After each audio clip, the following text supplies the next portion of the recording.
सांगल शहदादपुर लॻ लुंडो थाणे जी हद ॻोठ ज़ुल्फ़कार अली ज़रदारी भरिसां संगमती तकरार था तालपुर बिरादरी पलांद में फायरिंग करे ॿिनि भाइरनि पुलिस एहलकार ग़ुलाम शबीर ज़रदारी ऐं मुराद अली ज़रदारी खे क़तल करे छॾियो ऐं हथियारबंद फरार थी विया। इतलाती शहदादपुर ऐं लुंडो पुलिस जा अटाला वाक़े वारे हंधि पहुची विया। ॿिन्ही मक़तूलनि जी लाशुनि खे शहदादपुर सिम्स अस्पताल आंदा विया। SHO शहदादपुर नबी बख्श जलबाणी ॿुधायो त जवाबदारनि खे क़ाबू करण लाइ नाकाबंदी कई वई आहे ऐं मामले जी वधीक जांच करे रहिया आहियूं। जिरद मक़तूलनि जे वारसनि ॿुधायो त टालपुर बिरादरी जे हथियारबंदनि सीधी फायरिंग करे मुराद अली ज़रदारी ऐं ग़ुलाम शबीर ज़रदारी खे क़तल कयो आहे।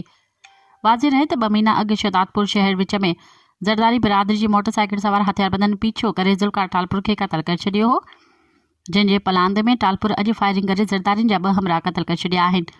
जिरद पुलिस अञा अहिड़ो केस दाख़िल न कयो ऐं न ई का गिरफ़्तारी कई आहे। मज़ीद ख़बरनि ऐं तफ़सीलात लाइ विज़िट कयो असांजी वेबसाइट www.awamiNewsHD.com ऐं ॾिसंदा रहो अवामी न्यूज़ HD।